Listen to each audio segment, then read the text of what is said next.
Welcome back to the Deep Dive. Today we're into some source material that's pretty intense, really personal, but also, globally significant for a huge online community. We've gone through this 100-minute tribute to Marty DeGarmo. He's often called a visionary founder, maybe the guiding voice of ONPASSIVE. This was released after his passing. And our mission here isn't just to, note the sadness, it's to substance of what he did. Because the community reaction wasn't just standard corporate stuff. People said they lost more than a founder. They called him a warm heart, a relentless believer. That kind of language, it suggests he played roles far beyond what you'd expect from a typical executive, right? Exactly. That emotional depth, it really jumps out when you look at the tribute. The initial action they documented, it talks about shock, hearts growing heavy. It reflects a community that saw him less like a boss signing checks and more like a genuine mentor, a friend even, which, immediately brings up a fascinating question for us. How does a leader, especially digital space, build that kind of deep personal connection across the whole globe? Yeah, let's unpack that. We kind of to start with his persona, how he came across. Friendly face, wasn't he? In almost like the main content creator for the whole organization. Yeah. So what was it? What specific per se that turned him from just a founder into this figure of comfort, almost like family? Well, I think a key part was just being consistently accessible. That combined with the very he chose. The tribute really highlights his humor, his patience, his sincerity. These weren't just like accidental personality quirks. They seem fundamental to making ONPASSIVE, which, let's face it, is a complex global tech ecosystem, feel manageable, personal even. He seemed to actively push against that corporate feel, making sure it felt more like a family, not just some abstract company. Right, that phrase they use, the YouTuber who cared. It almost sounds like a contradiction for founder, doesn't it? But it seems core to who he was for them. This wasn't about slick corporate videos. It was regular, seemingly sincere digital interaction. Absolutely. And it seems he aimed for genuine connection. Chasing views or fame. His broadcasts, they're described as consistently honest, full of encouragement, laughter too. Critically, it sounds like he became a voice for the founders, the early members, the affiliates, investors scattered everywhere, people who maybe couldn't always speak up for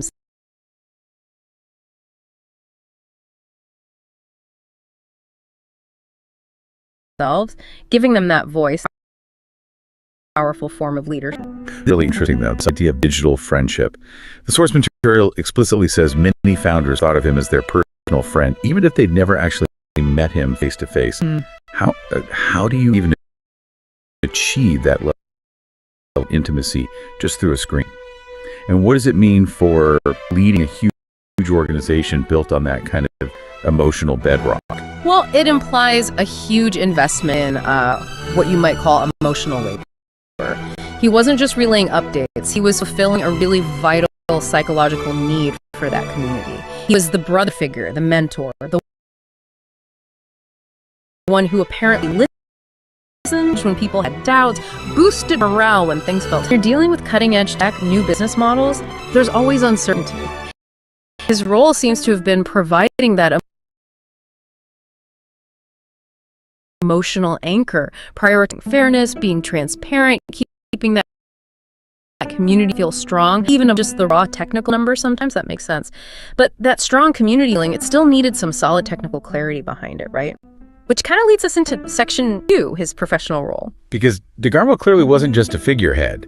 He had an active job. Yeah. What was he actually doing day to day, and who was he working closely with? Yeah, his journey was tied up with ONPASSIVE right from the early stages. The tribute specifically calls out Mike Ellis and Dan Street as his brothers in arms. That language suggests a close-knit operational team, be less of a rigid corporate hierarchy, more collaborative. And his main function, you could maybe call it humanizing the machine. He was that crucial bridge. Okay, a bridge. Bridging, exactly, because ONPASSIVE, we're talking a big AI-driven platform, lots of different tools, a complex affiliate side too. What kind of stuff was he simplifying? Right, that's the key detail. He wasn't just being a cheerleader, he was translating the often abstract, maybe even intimidating concepts that come with the global AI-powered platform. Think about explaining how different AI tools fit together, or clarifying how commissions work across different products, or even the hurdles of global legal stuff. These are things that could easily overwhelm people without a tech background. He took that dense reality, Anchored it back to human hope. They're about opportunity. exactly, showed how the technology translated into real everyday potential for the members. So he's this essential translator. But his role seems deeply rooted in belief, too. The sources call him a relentless believer. How did that conviction show up in his professional work? That conviction sounds like it was the anchor for everyone. He constantly reinforced the main vision, the CEO, Mufareh's vision. And the message seemed to be, this isn't about just selling dreams, it's not pie-in-the-sky speculation. He insisted they were building real opportunities on solid ground, solid tech. That's a really important distinction for any group or early buy-in community investment, isn't it? Constant validation. Yeah, showing the work was tangible, it was sustainable. And that core philosophy, ordinary people deserved extraordinary opportunities. How did DeGarmo frame as delivering that promise? He seemed to view the whole platform as a way to democratize success. His belief was, it means his spirit, his ethos, is literally linked to the platform's practical success. The tribute says his legacy lives on in every commission earned, every new product launched, every success story shared. So for the founders, achieving that financial success is, in a way, honoring Marty DeGarmo. That creates a very powerful loop, doesn't it? Emotional commitment driving operational continuity. He set the tone, and now that tone guides how the mission continues. And the sheer scale of the morning really highlights how wide his influence spread. You mentioned it wasn't just one region, Kenya, India, the US, Europe. What does that global coming together in grief tell us about the network he helped foster? Well, it shows just how vast distributed the ONPASSIVE community is. They're bound together not by geography, but by this shared digital experience and, well, by his common voice. These founders were grieving together across time zones, all connected by the same videos and chats he used to lead them. It paints a picture of incredible international reach, where a leader's voice can completely transcend borders. And even in that grief, it seems they didn't lose sight of what he consistently pushed for: happiness, simplicity, making heavy things feel lighter. Indeed, that legacy of warmth, it's noted as something that still comforts even in silence, is how they put it. It really reinforces that key lesson from his leadership style. Simplify the complex, inject humor, bring genuine empathy into the business structure itself. That approach is now almost like part of the operating manual for those carrying on. Right. Brings us to the instructions. The call to action given to the community in that tribute. How do they move from mourning to actually doing something? The clearest instruction is just continue the mission. Act.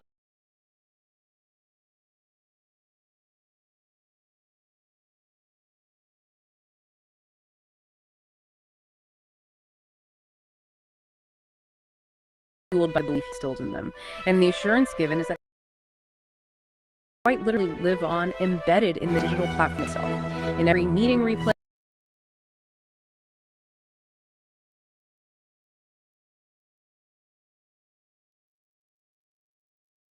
memory of this encouragement, it really comes together in that ultimate tribute. Death ends a life, but not yours. It sums it all up for the community, doesn't it?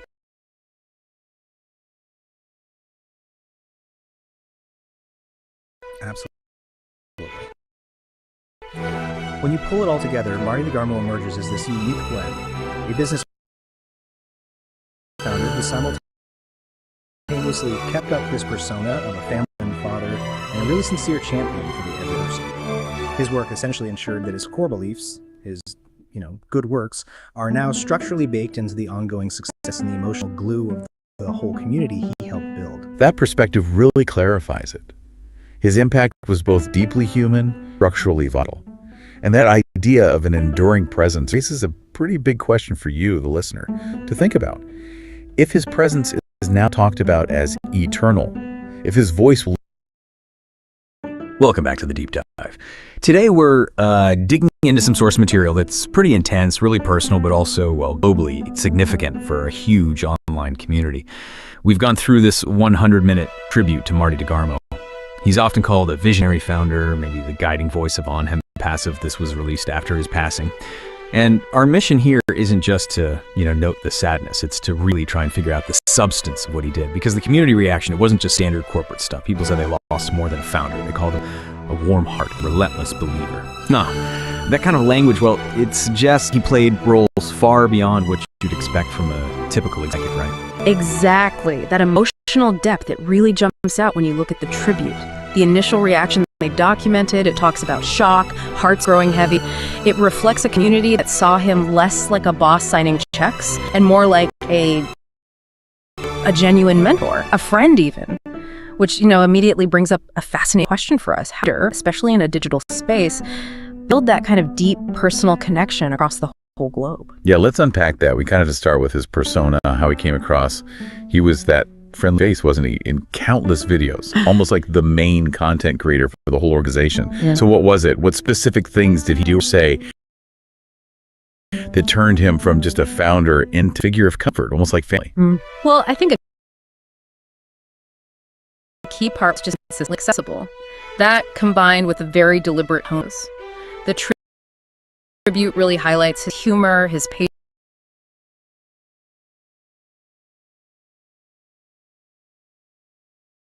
sincerity. These weren't just like accidental personality quirks. These seem fundamental to ONPASSIVE, which, let's face it, is a complex global tech system feel manageable. Personally, he seemed to actively push against that corporate more like a family,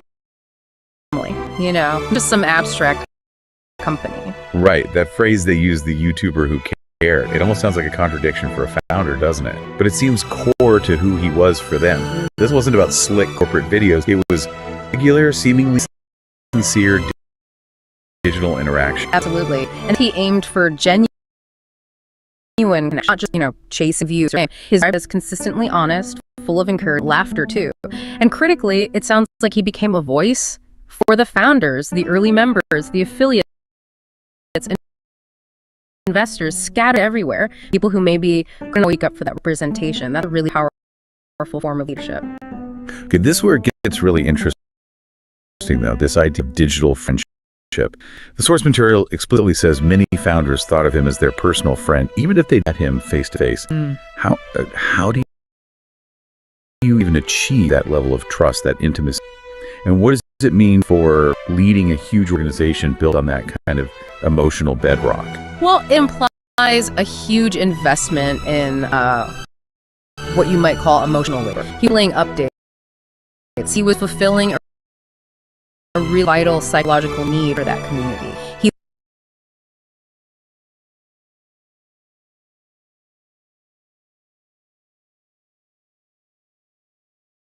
was the brother figure, the mentor, the one who apparently listened and boosted morale when it was tough or slow.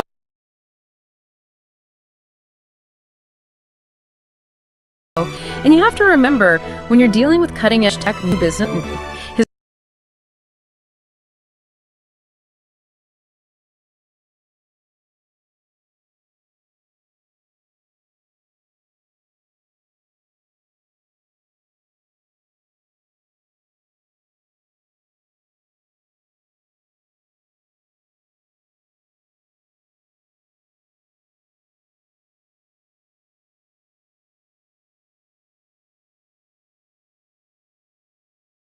his role seems to have been providing that emotional angst parent, keeping that community feel strong, maybe even above just the raw technical numbers sometimes. That makes sense. But that strong community feeling, it still needed some solid technical clarity behind it, right? DeGarmo just a figurehead. He had an active job. Yeah. What was he actually doing day to day, and who was he working closely with? Yeah, his journey was tied up with ONPASSIVE right from the early stages. The tribute specifically calls out Mike Ellis and Dan Street as his brothers in arms. That language is a close-knit operational team, maybe less of a rigid corporate hierarchy, more collaborative. And his main function, you could maybe call it humanizing the machine. He was that crucial bridge. Okay, a bridge. Bridging, exactly, because ONPASSIVE, we're talking a big AI-driven platform. It's different tools, a complex affiliate side too. What kind of stuff was he simplifying? Right, that's the key detail. He wasn't just being a cheerleader, he was translating the often abstract, maybe even intimidating concepts that come with a global AI-powered platform. Think about explaining how different AI tools fit together, or clarifying how commissions work across different products, or even the hurdles of global legal stuff. These are things that could easily overwhelm people without a tech background. He took that dense reality And connected it back to human hope, made it about opportunity. exactly, showed how the technology translated into real, everyday potential for the members. So he's this later. But his role seems deeply rooted in belief, too. The sources call him a relentless believer. How did that conviction show up in his professional work? That conviction sounds like it was the anchor for everyone. He constantly reinforced the main vision, the CEO, Mufareh's vision. And the core message seemed to be, this isn't about just selling dreams, it's not speculation. He insisted they were building real opportunities on solid ground, solid tech. That's a really important distinction for any group buy-in or community investment, isn't it? Constant validation. Yeah, showing it was sustainable. And that core philosophy, ordinary people, extraordinary opportunities. How did DeGarmo frame ONPASSIVE as delivering on that promise? He seemed to view the whole platform as a way to democratize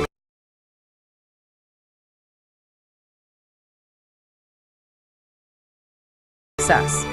His belief was, it means his spirit, his ethos, is literally linked to the platform's practical success. The tribute says his new product launched, every success story. So for the founders, achieving that financial status, honoring Marty DeGarmo,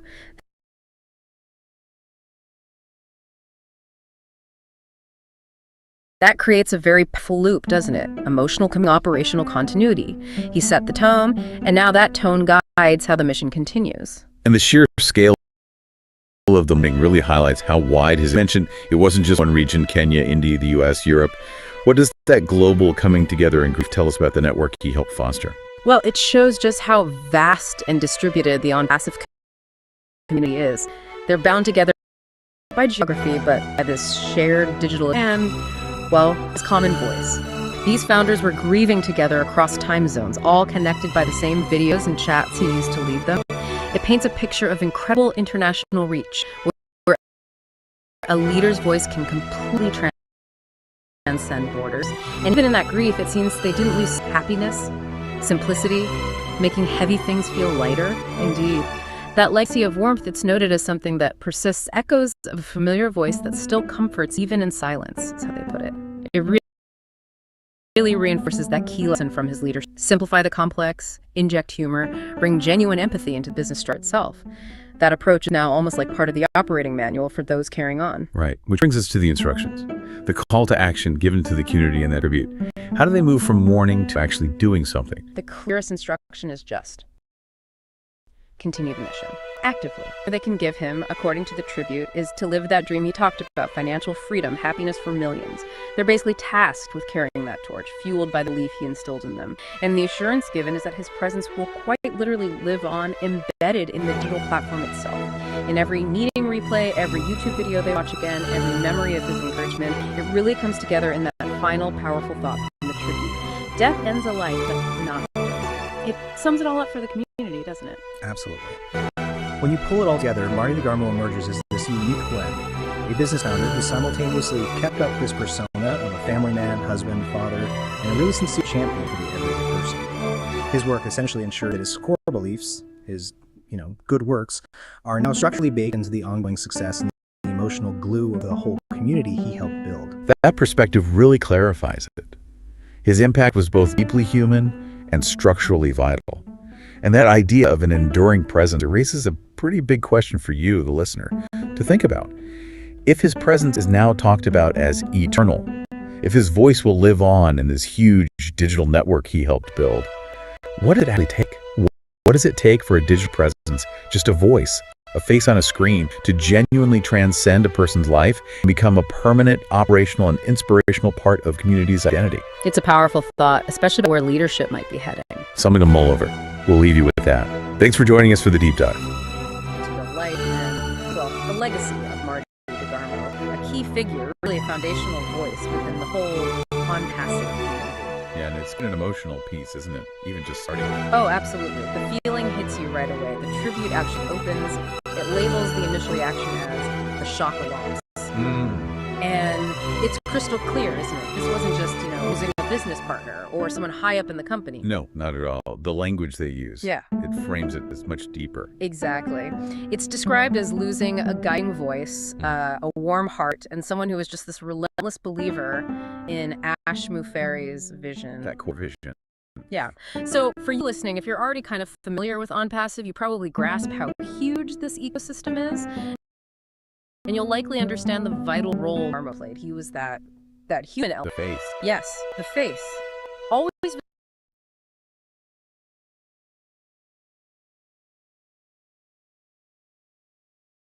visible, always encouraging, providing that sort of stable reassurance.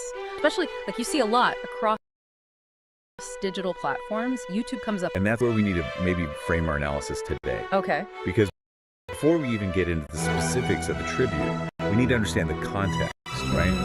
We're talking about a huge global organization, a digitally native. Thousands of people all over the world. Exactly.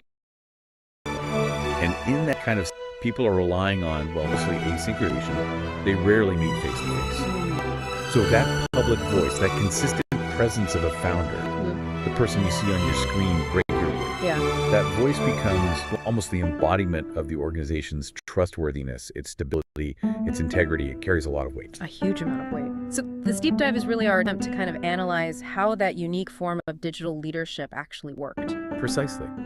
So the mission here isn't just about remembering Marty DeGarmo, though that's obviously central. It's more about understanding the, let's say, sociological process he seemed to master. How did he manage to take these really high-level, abstract corporate goals, Yeah. the tech stuff. Yeah, the complex AI ecosystem jargon. Right, all that stuff. Right. And translate it into something that felt intensely personal, deeply accessible for literally thousands of people across different cultures, different continents. He wasn't just broadcasting information. He was building something else. He was effectively constructing this infrastructure of digital trust, sincerity, and analyzing that mechanism, how he did it.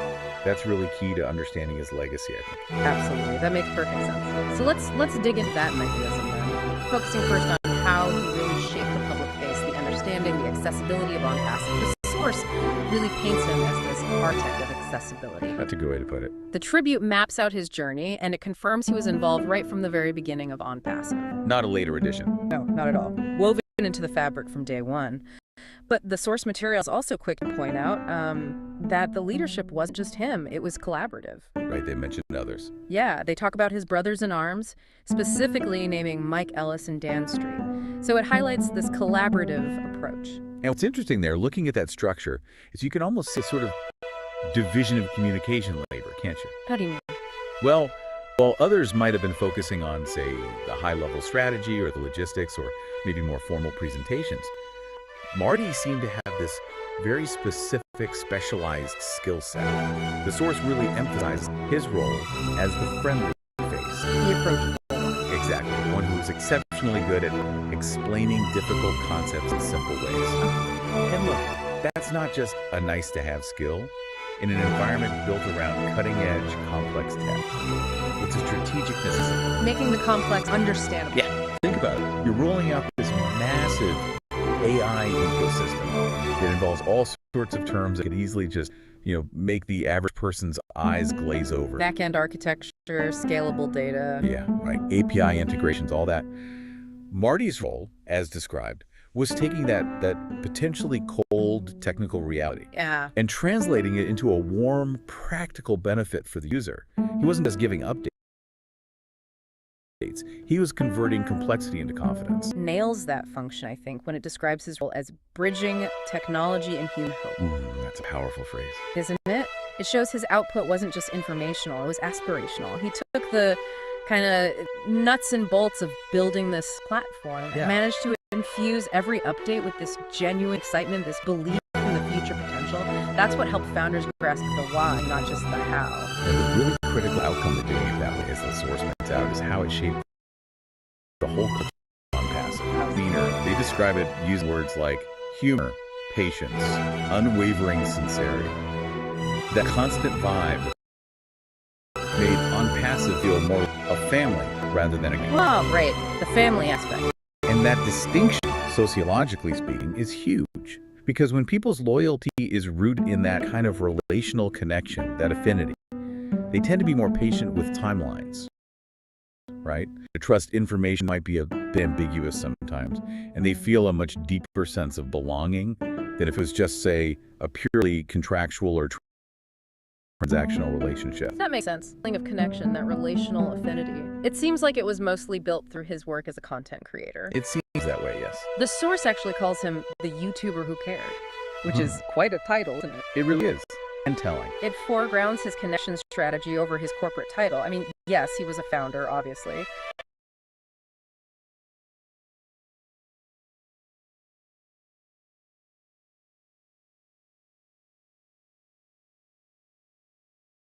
Or what resonated most. And his motive was apparently very clear. He didn't seek fame. He sought connection.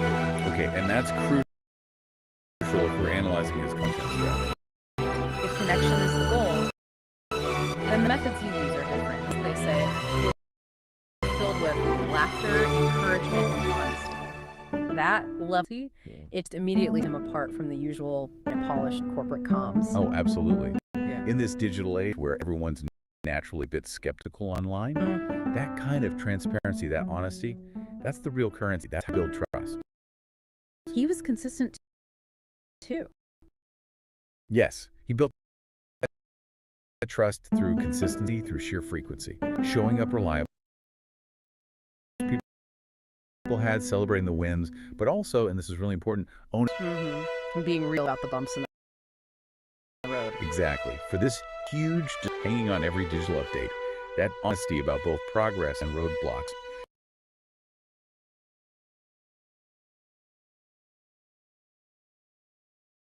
It trumps overly polished perfection every single time. That integrity really became his personal brand. And he combined that integrity with this like unwavering, very practical core message. He kept reminding the community, the source says, that ONPASSIVE was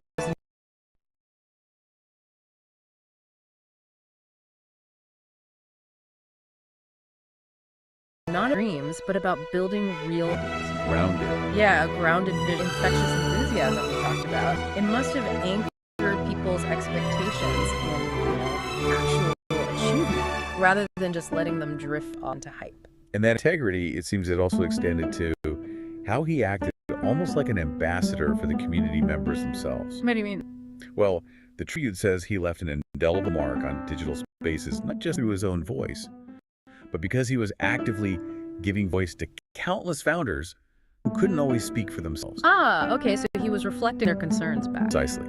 He was legitimizing their hope, their questions, maybe their anxiety sometimes, by bringing them out into the open publicly. That made him a genuine bridge, didn't it? Between the core leadership structure and this vast network of founders spread all over the place. A conduit. Yeah, conduit. And that built even more trust. So let's maybe politely and delve into the sheer power of that online presence. Because what's truly fascinating is the ability of this digital persona he created to generate such incredibly deep personal loyalty. And even, as the tribute suggests, feelings of genuine friendship across these huge distances. You see that reflected in the testimonies. It is astonishing, isn't it? So many funders apparently felt a connection with Marty that, you normally think takes years of working side by side in person to develop. Right. And the source really leans into this. It goes beyond just calling him a businessman or an executive. Yeah, they use words like mentor, brother, friend. Exactly. Which suggests his investment in the community wasn't just part of the job description. It felt, or was perceived as, highly personal. It implies sustained effort, not just, showing up for a webinar once a quarter. And the way he communicated, it was described as fundamentally active, not just passive broadcasting. Active listening, almost. Yes. The tribute uses these really strong verbs. It says he listened when others spoke, he encouraged when others doubted, and he lifted spirits when others were weary. Wow. It implies he was genuinely emotionally available to this massive global audience, constantly fighting against that digital isolation that can easily creep into dispersed teams. And this whole support structure he built, this active engagement, it was visibly founded on a consistent set of values that he didn't just say, but demonstrated. Right. Fairness, transparency, and crucially, community. The tribute emphasizes these.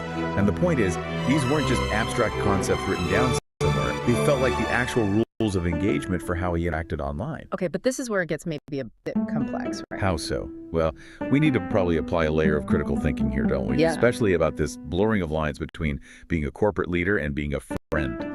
That's a very important point. I mean, the fact that, as source says, many founders considered him their personal friend, even if they had never met him in person, while it speaks volumes about the power of his presence, as they put it, it also points to a unique, maybe even intense sociological dynamic at play here. Absolutely. You're highlighting a key tension. If leadership is built so heavily on friendship and this deep relational affinity, does that incredible emotional intelligence and constant visibility also create unique challenges down the line? That's what I'm wondering. I think it certainly can. I mean, the clear upside, the huge benefit is this unwavering trust that just leaps across continents.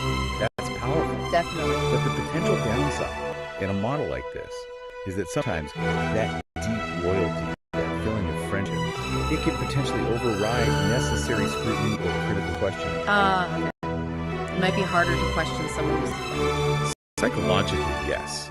If your leader feels like your brother or your close friend, it can be much harder to challenge strategic directions or raise concerns about governance, for instance. So while it fosters incredible solidarity, especially during growth phases, it can present real challenges when it comes to things like succession, which we should probably touch on later. Right, because you need to replace not just the role, but the relationship. Exactly. You need someone who can replicate not just the strategy, but somehow replicate that intimacy. And that's a tall order. Let's stick with that thread of intimacy for a moment, because it connects directly to the emotional climate he fostered. Shifting focus slightly, the tribute spends a good amount of time just emphasizing the happiness Marty.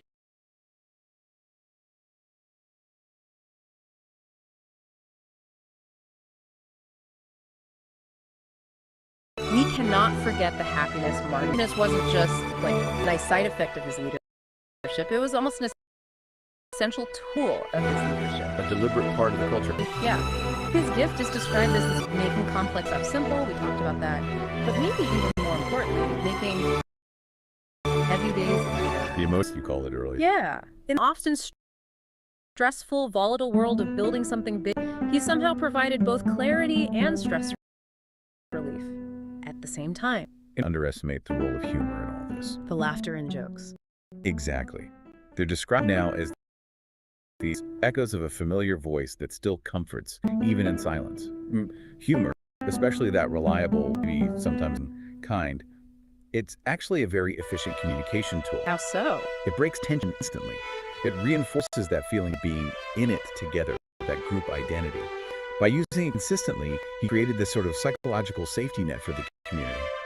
When Marty laughed, maybe people felt they had permission to relax a bit, to trust the process, even when the path ahead looked complicated or uncertain. Okay, so if we tie this all together, this deeply personal style, the focus on accessibility, the emotional connection, his legacy then seems fundamentally intertwined with the community's core beliefs, its driving ethos. So how did that foundational belief system that he championed really translate into the company's identity going forward and its future path? Well, the source is actually remarkably clear about let's call it the architecture of his belief system. It dedicates a whole section to outlining these core tenets, which now seem to form the bedrock of his ongoing legacy. And they're quite specific, almost philosophical points. Okay, like what? First, this unwavering belief in Mufareh's big picture vision. That's foundational. Right. Belief in the leader. Second, a deep belief in the actual ONPASSIVE ecosystem itself, its structure, its technology, its potential. Belief in the project. But it's the third point, I think, is the crucial sociological driver. Yeah. Picking up on what you said earlier, it's the belief that ordinary people deserved extraordinary opportunities. Yes. That democratization aspect. Exactly. That belief completely reframes the whole venture, doesn't it? It stops it from being just another tech investment vehicle, maybe for the already well-off, and positions it as an engine for empowering the average person globally. That's the ethos that seems to have fueled and sustained this incredibly diverse grassroots network. I agree. That third point really shifts the whole narrative. It's not just about building a successful company into space. It's framed as providing accessible pathways. It elevates the mission beyond just financial returns towards something more like genuine socioeconomic transformation for its members, for its founders. And the source really drives this point home. It makes his spirit, his legacy, inseparable from the tangible, ongoing success of the community. His legacy isn't just a memory, it's explicitly linked to concrete outcomes. Making it active, not passive. Precisely. His spirit is shown to be manifested in every commission earned, every product launched, every success story whispered in gratitude. He's effectively been, well, almost canonized as the spiritual force behind the community's future material achievements. With his memory perpetually relevant, doesn't it? Yeah. Not just something historical to look back on. Wow, that's Yeah. powerful. And the strength of that shared belief, that shared connection to him, it becomes really visible when you look at the global reaction to his The loss. scope of the mourning. Yeah. The tribute paints this picture of this remarkable emotional connectivity spanning huge geographical distances. It lists examples, doesn't it? It does. It gives specific examples to illustrate the reach. From Kenya to India, from the United States to Europe. This makes it clear this wasn't just a localized, let's say, a corporate HQ. It was felt universally across this vast digital diaspora, which is really tangible proof of that global family structure he helped to build. And the critical thing to analyze there, I think, is the shared experience of that grief. The source notes that founders everywhere bow their heads in respect, but crucially, they mourn, not in isolation, but together. Using the network he helped build. Exactly. The very digital connections that Marty spent years fostering became the mechanism through which they processed this collective loss. They used the strength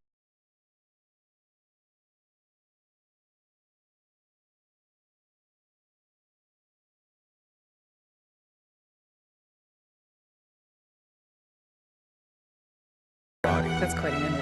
And out of that unified ritual, mentioned in the tribute, each founder lights a candle in their soul, honoring his voice. Candle in their soul. It's a profound metaphor, isn't it, for internal governance almost. It's a private act, internal, yet it's collectively acknowledged.